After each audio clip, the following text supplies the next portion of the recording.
지금 경쟁권이요. 참 대단하게 정말 미궁으로 전개가 되고 있습니다. NC 다이노스는 지금 치고 나가고 있는 가운데서 KT와 키움 이 두 팀 간 승차가 또 한 경기, 그리고 키움과 LG가 또 한 경기, LG와 두산이 또 한 경기, 그리고 두산이 또 기아 타이거즈에게 스윕에 성공을 하면서 여기가 좀 벌어졌죠. 여기가 지금 두 경기 차로 벌어지고 롯데가 치고 올라오면서 기아와 롯데가 또 한 경기. 정말 알 수 없는 하루가 지나면 순위표가 바뀌는 양상으로 지금 순위 싸움이 전개가 되고 있습니다. 두산 기아가 참 기로에서 만나서 두산의 스윕으로 지금 두산이 5위로 올라가고 기아가 6위로 처져 있는 이런 상태가 되겠는데 지난 2013년 그리고 또 2017년이 생각나는 그런 순위표가 아니 당장에 이번 주부터 그런 경쟁이 좀 계속해서 이어질 것 같은데 저희가 이 5강 싸움을 놓고는 특히 세 팀에 좀 포커스를 맞춰봤습니다. 두산과 기아와 롯데가 되겠는데요. 먼저 살펴드릴 팀이 두산배였습니다. 바로 지난 주말 3연전에서 기아 타이거즈 상대로 스윕에 성공을 하면서 일단 5위 자리를 지금 승차 2게임 차로 벌려놓기는 한 상태인데요. 근데 이번 주의 일정을 보시면 주중에 SK와 맞붙고 주말에 KT와 맞붙습니다. 그런데 주중에 SK를 상대로는 올 시즌 압도적인 경기력을 펼쳤습니다. 10승 3패 상대 전적에 있어서 우세했고요. 반면에 주말 3연전을 치르는 KT 위즈를 상대로는 조금 약했어요. 5승 7패. 두 번을 더 졌습니다. 자, 그런데 이 두산 베어스가 5위 자리를 좀 공고히 하기 위해서 가장 필요한 점 두 분 좀 어떻게 생각을 하시는지 궁금한데요, 안 의원님? 지금 두산은 선발이 불안하잖아요. 예전 두산 야구하면은 안정된 선발이 그 중심이 됐는데 올 시즌은 그리고 또 시즌이 거듭될수록 지금 현재 상황에서는 두산의 선발이 너무나 불안정해요. 그러니까 감독 입장에서는 선발 투수가 경기에 나와서 초반에 얻어맞더라도 어느 정도 투구수를 감안하고 그 투구수 이후에 불펜을 좀 대기시키는 그런 경향이 있는데 요즘 같으면 그런 상황이 아니라 지금 막 돌려막기 하는 그런 느낌이 들 정도로 두산이 굉장히 안 좋거든요. 근데 선발이 확실하게 오늘 누구, 내일 누구, 그리고 그 다음에 누구 이렇게 정해져야 되는데 그런 부분들이 잘 안 보이니까 아무래도 그런 부분에서 매치업에 따라서 두산의 성적이 좀 달라지지 않나 생각이 듭니다. 예. 거기다가 지금 플렉센 선수 돌아와서 지난 등판에서 승리를 하긴 했지만 또 본인이 좀 통증을 느끼면서 내려갔다라는 점, 이 점이 조금 좀 또 불안 요소가 아닐까 하고 그래도 희망이 있습니다. 이승진 선수가 또 좋은 모습이죠. 그렇죠. 최근에 이승진 선수가 불펜에서 좋은 역할들을 잘 맡아주고 있어요. 불펜이 조금 헐거워졌던 두산 입장에서는 이승진 선수의 최근의 모습이 어떻게 보면 가장 고무적으로 볼 수 있는데 사실 홍건희 선수가 최근에 좋은 피칭을 보여주다가도 한 번씩 무너지는 모습을 볼 수 있었는데 지금 최근에 이승진 선수가 그 역할을 잘해주고 있고 이영하 선수가 결국에 마무리에서 경기를 깔끔하게 마무리 짓는 모습을 볼 수 있었던 것도 이승진 선수가 중간에서 경기 운영을 잘 이끌어줬기 때문에 최근에 두산이 그래도 조금은 헐거워졌던 불펜에 단속을 할 수 있는 이승진 선수라는 좋은 투수를 발견했다라고 생각이 듭니다. 네. 지난주에 보니까 두산이요. 그러니까 김태형 감독이 플렉센 선수 투구 이후에 이제 부상당하고 나서 자기 자리까지 불러 외국인 선수들은 대체 그렇게 안 하거든요. 네. 그만큼 플렉센 선수에게 대한 기대 또 팀의 운명이 달려 있다고 판단을 한 것 같아요. 그도 그럴 것 같아요. 알칸타라와 최원주 선수가 잘해주고 있기 때문에 플렉센 선수만 자기 역할을 해주면 어느 정도 3, 4, 5 선발은 다른 팀 다 마찬가지이기 때문에 또 3, 4, 5 선발은 내놓고 공격과 수비력이 워낙 두산이 좋지 않습니까? 그래서 플렉센 선수만 부상을 당하지 않고 자기 역할을 해준다고 한다면 충분히 포스트 시즌에 갈 수 있다고 판단을 한 것 같아요. 그런데 네. 플렉센 선수가 조금 조마조마해요. 올라가서 투구를 할 때 초반 이닝이 너무 좋던데 부상 당할 때 보니까 또 어디 아프다고 하니까 그 좋은 볼을 살리지를 못하는 거예요. 그래서 플렉센 선수의 역할이 달려 있다. 역할에 따라서 두산이 포스트 시즌을 할 것인가 말 것인가 달려 있다. 이렇게 보여요. 키는 플렉센이. 그렇습니다. 예. 자, 그렇다면 이제 기아를 좀 살펴드릴 텐데 기아의 이번 주 일정이 주중에 한화와 더블헤더 포함해서 4경기가 있습니다. 그리고 주말에는 SK.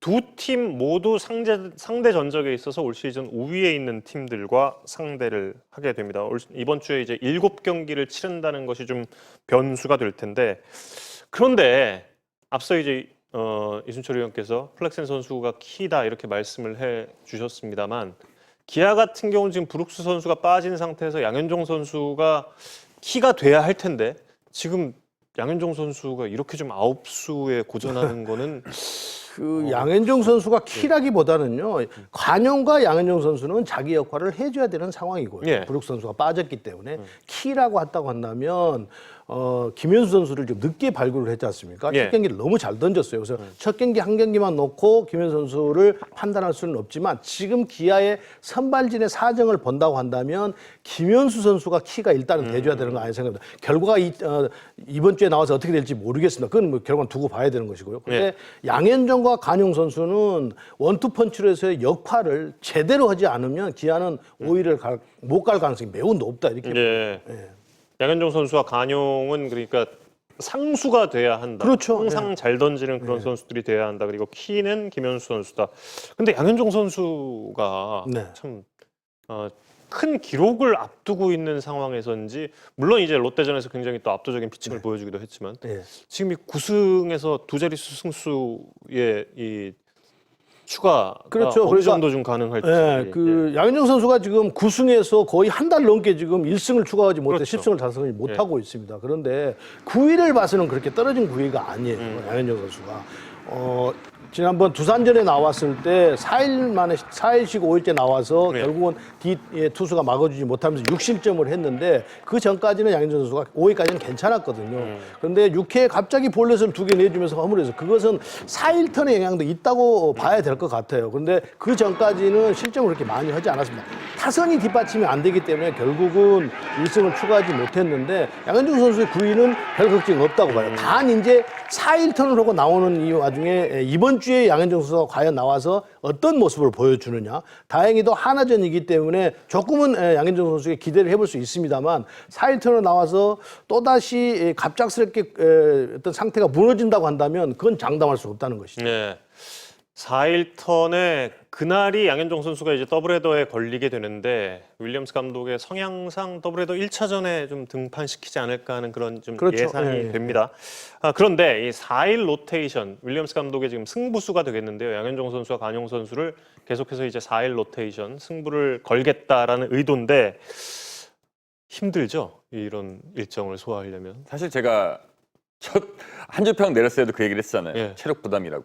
사실 4일턴이라는 건 선수에게 굉장히 부담을 느낄 수밖에 없고 결국에는 이 선수들이 체력적으로 얼마나 잘 관리가 돼 있느냐인데 지금 앞서 말씀하신 것처럼 선수가 지금은 5회 이후부터는 체력이 조금 떨어진 모습들을 볼 수가 있었거든요. 예. 9위 자체의 회복 능력이 필요한데 지금은 그런 시기가 사실은 아니거든요. 4일 로테이션을 한다라는 것 자체가 선수에게 일단 기본적으로 체력적인 부담이 많이 되는 상황이고 예. 반대로 데스파이네 선수를 제가 예를 들어보면 그 선수는 시즌 초부터 지금까지 꾸준하게 4일 턴을 항상 지켜왔단 말이에요. 하지만 간용 선수나 양현종 선수 같은 경우에는 이번 주부터 승부수를 띄운 이 몇 경기가 아무래도 이 선수들에게 향후 5위권 올라간다고 하더라도 그 위를 치고 올라가야 되는데 그 올라가는 순위 싸움에서도 얼마나 체력적으로 잘 도움이 됐을지가 아무래도 관건일 것 같습니다.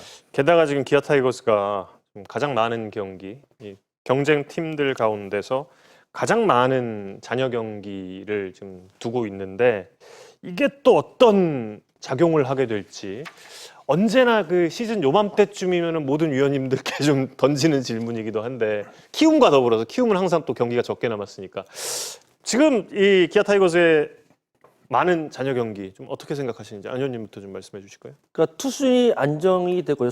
특히나 선발 투수가 안정된 팀은 그래도 평균적인 그런 승수를 쌓을 수 있고 안정감이 있는데 그러니까 타격으로 이제 경기를 치르는 팀은 그리고 또 투수가 뒷받침이 안 되는 팀은 잔여 경기가 많을수록 부담이 상당히 많이 돼요. 네. 그러니까 투수력 싸움이죠. 투수가 안정되면은 잔여 경기가 많을수록 거기에 대한 승수를 더 쌓아서 역전을 시킬 수가 있는데 투수진이 안정치 못하고 타격으로 이 경기를 치러 나가는 팀들은 아무래도 경기가 많을수록 거기에 대한 부담이 상당히 커지기 때문에 승수가 좀 더 올라가서 역전을 시킨다는 게 좀 힘들다고 봐야 되겠죠. 네. 그러니까 일리엄스 감독이 승부수를 띄운 것이 지금 브룩스 선수도 빠져 있고 지금 선발 투수가 간용, 양현종 선수에게 한쪽으로 이렇게 치중돼 있기 때문에 예. 승부수 좀 띄운 거예요.